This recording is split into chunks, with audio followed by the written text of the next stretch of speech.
Whispers among the stars. It began with a miscalculation. The Solari Empire had conquered 17 star systems without meaningful resistance. Their fusion cannons had shattered the defenses of the proud Cyrillian warriors in mere days. The crystalline hives of the Orthe Collective surrendered before the first bombardment even ended. The methane-breathing Voth, once considered indomitable strategists, were reduced to refugee bands drifting between dying stars within a standard month. So when Solari deep space sensors detected primitive nuclear propulsion technology from the third planet of an unremarkable yellow star, their high command barely took notice. Just another backwater world to add to their collection. Just another species to subjugate. They should have looked closer.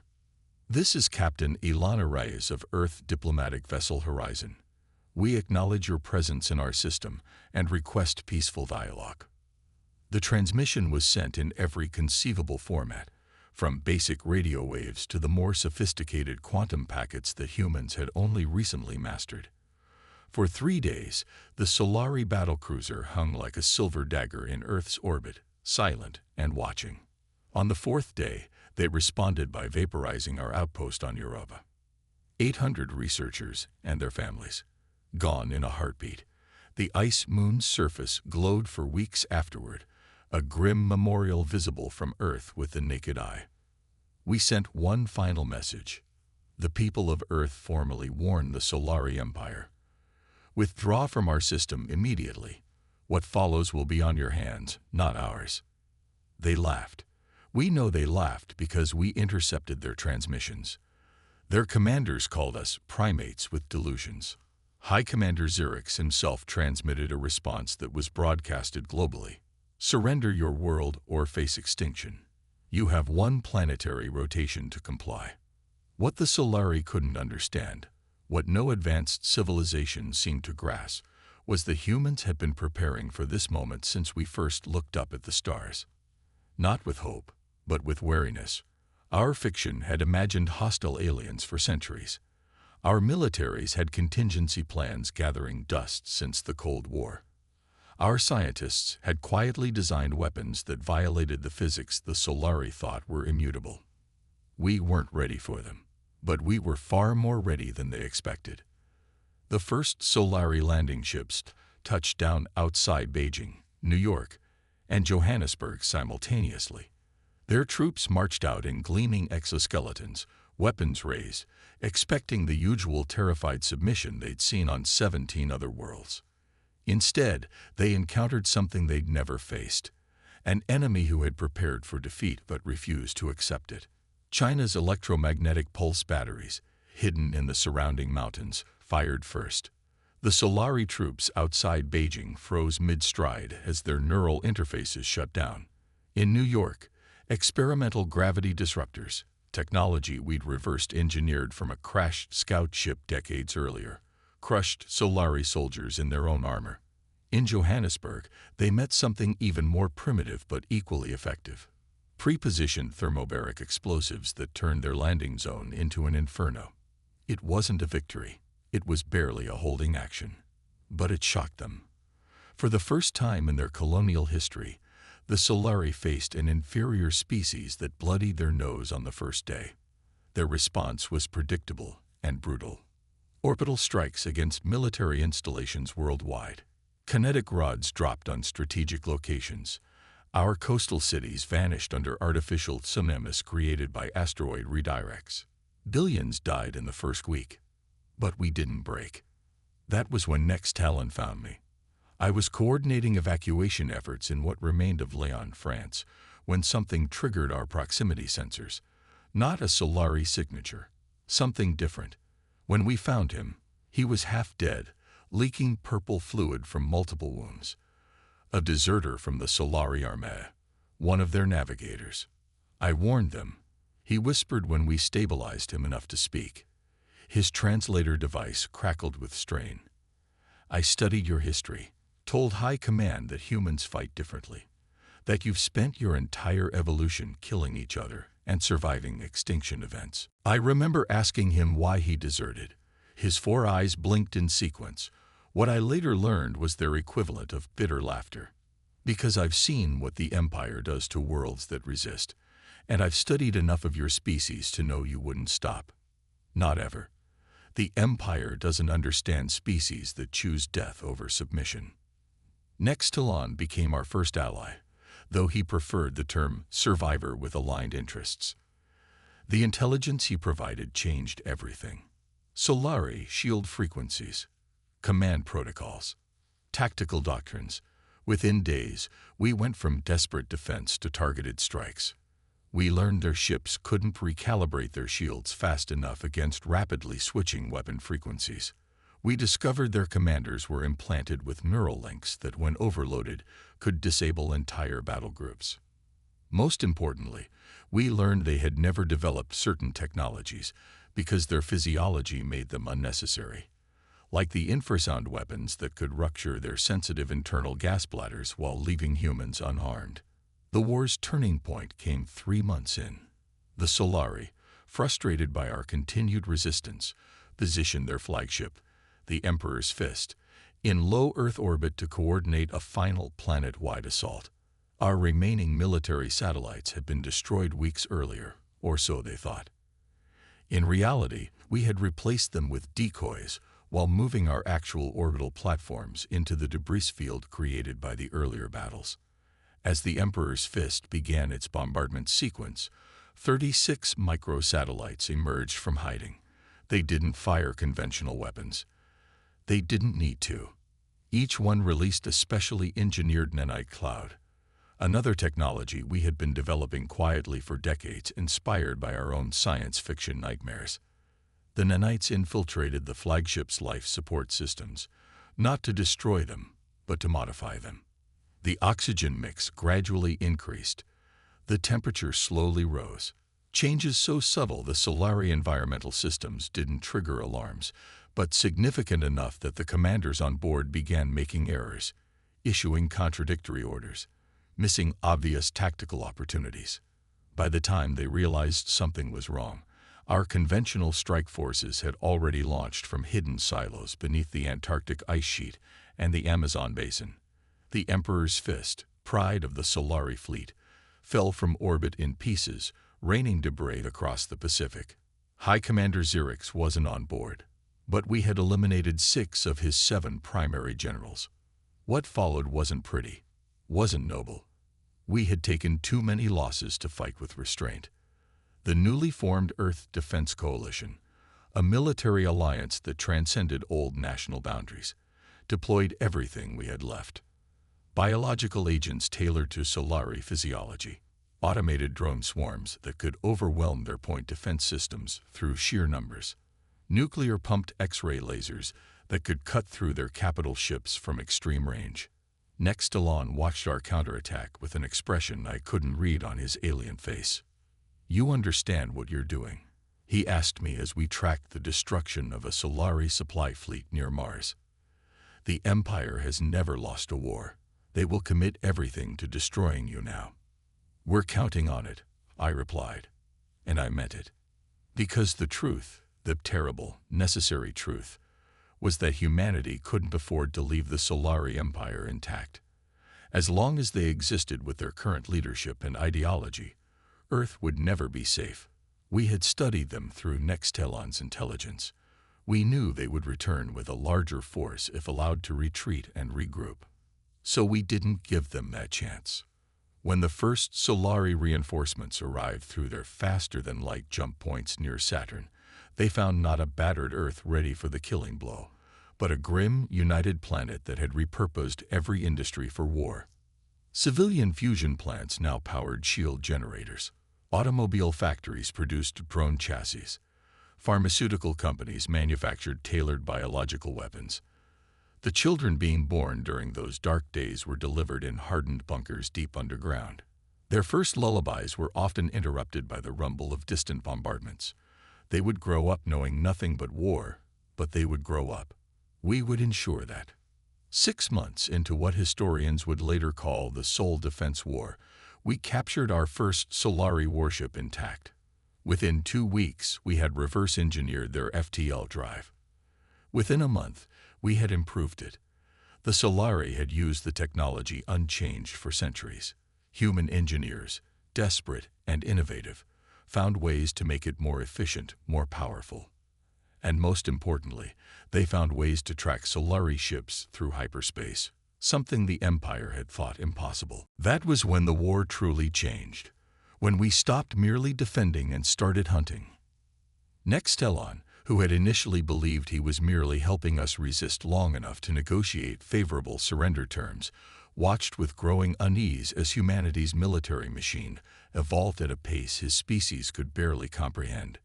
"You're not just fighting back anymore," he observed as we prepared the first human-crewed FTL vessels for their maiden voyage.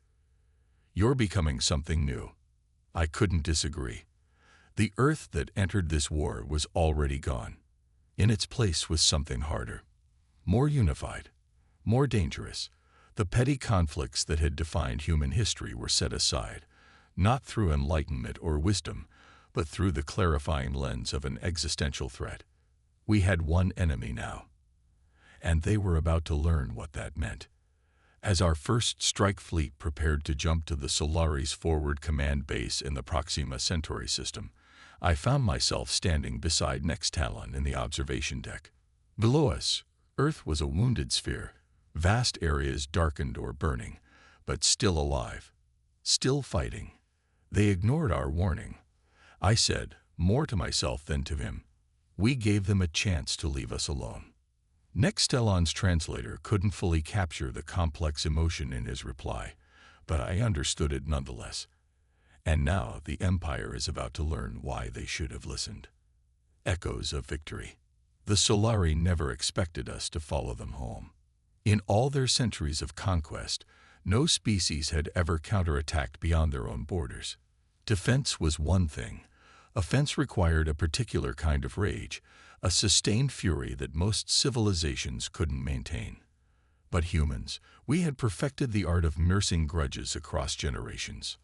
Our first strike against the Proxima Centauri command base set the pattern for what would follow.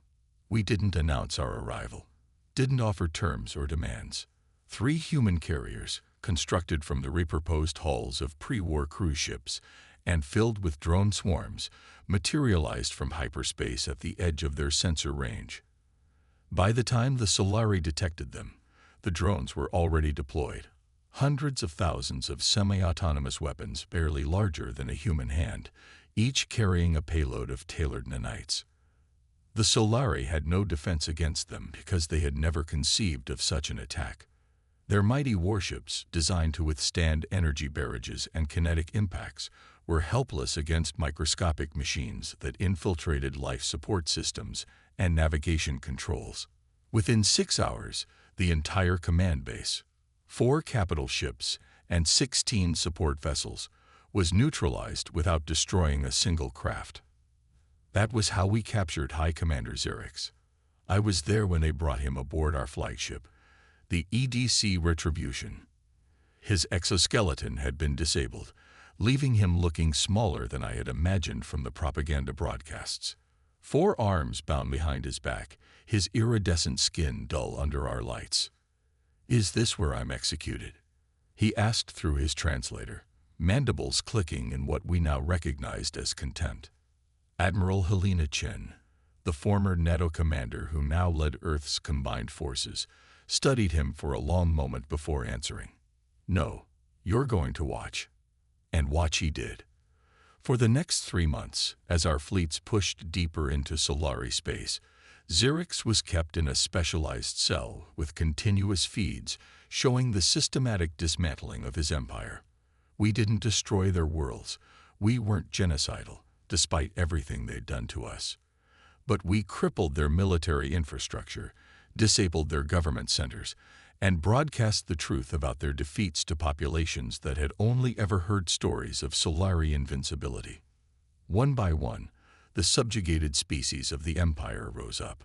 The Exarillians, the Orthi, even the shattered remains of the Voth joined our campaign.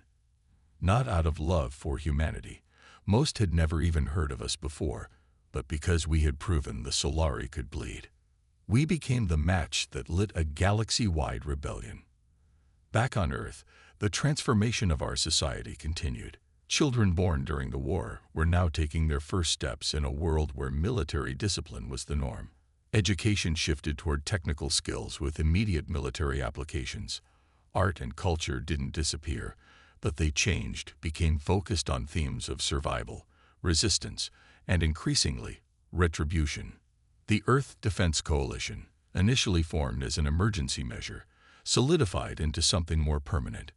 National governments still existed, but the real power lay with the Coalition Command. Decisions were made quickly, resources allocated efficiently.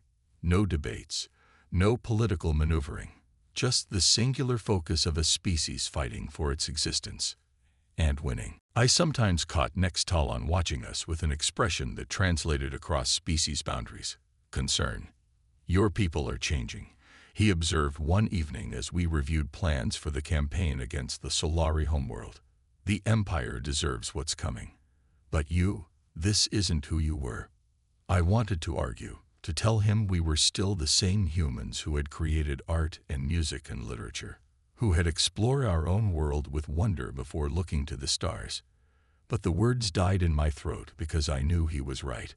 The carefree young researcher I had been before the war might as well have belonged to another species. We're what we needed to become to survive, I finally answered. His 4 eyes blinked in that sequential pattern I now recognized as skepticism. There's a difference between surviving and hollowing yourself out from within. 9 months into the war, we reached the Solari homeworld of Kirveshin, a ringed gas giant with 7 habitable moons, each housing billions of Solari citizens. Our fleet outnumbered theirs now, a fact that would have seemed impossible at the start of the conflict. We had captured their ships, built our own improved versions, and been joined by the liberated fleets of former Solari subjects. The battle that followed wasn't really a battle at all. It was a systematic neutralization of orbital defenses, followed by precision strikes against military installations. We could have leveled their cities. A significant faction within Coalition Command argued that we should, that it was the only way to ensure the Solari would never threaten us again. But in the end, we chose a different path, not out of mercy, but calculation. A dead enemy can't learn from defeat. A living one, thoroughly humiliated, becomes a warning to others. We brought High Commander Xerix to the surface of the primary moon, Kirshal, where the Solari Imperial Palace dominated the skyline. In a ceremony broadcast across their empire, we forced their ruling council to sign an unconditional surrender. The terms were harsh: complete disarmament, reparations to Earth, and all other worlds they had attacked, and the establishment of human-led oversight councils on each of their worlds. As the signing concluded, Admiral Chen turned to Xerix.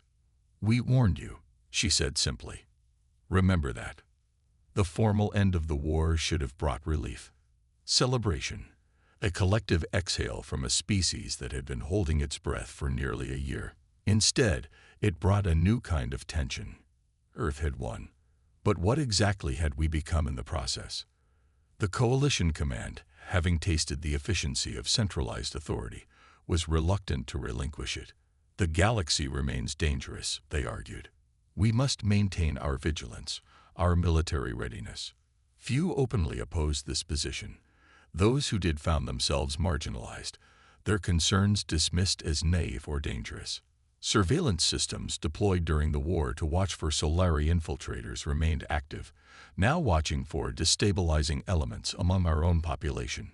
Children continued to be educated in quasi-military academies. The economy, rebuilt around war production, struggled to redefine itself in peacetime. I was promoted to head of Xeno-intelligence, tasked with monitoring former Solari territories and other potential threats. My team included specialists from a dozen Earth nations and even a few alien allies, including Nextalon, who had been granted residency status in recognition of his assistance. 3 years after the official end of the war, I received a disturbing report from one of our monitoring stations in former Solari space. A new faction was emerging among their population, not resistance fighters seeking to restore the Empire, as we had anticipated, but a religious movement that venerated humanity as divine punishment. They called themselves the witnesses of Terra's wrath. The imagery from their gatherings showed Solari prostrating themselves before images of Earth and human military leaders. Their children were being taught that humans were not merely conquerors but cosmic judges, sent to punish the Solari for their arrogance. I brought the report to Admiral Chen, now serving as the Coalition's Supreme Director. "Is this a problem?" she asked after reviewing the data. "They fear us. That keeps them compliant. They worship us," I corrected her. "That's different, and potentially more dangerous in the long term." She dismissed my concerns. The Coalition's focus had shifted to expanding human influence throughout the former Solari territories. New colonies were being established. Research outposts were exploring technologies recovered from subject species of the old empire. Earth's military continued to grow despite the absence of any credible threat. That night, I found Nextalon in his laboratory, analyzing data from deep space probes we had sent beyond the former boundaries of Solari space. "You were right," I told him without preamble, "about us hollowing ourselves out." He didn't look surprised. War changes all species, but humans change faster than most, for better and worse. "How do we fix it?" I asked. "How do we become, not what we were? That's impossible, but something better than what we are now." He gestured to his display, where the probe data showed unusual energy signatures at the edge of charted space. "Perhaps you need a reminder of your scale in the universe. The Solari thought they were invincible. They were wrong. Now your people think the same." I studied the readings more carefully. "What is this?" "Evidence that neither humans nor Solari are the most significant power in this region of space," he said quietly. "I've been tracking these anomalies since before I deserted. The Empire ignored them, too focused on conquest to notice they were being observed." A chill ran down my spine. "You're saying there's something else out there, watching us?" "I'm saying the universe is larger and more complex than either of our species fully appreciates." His 4 eyes fixed on me intently.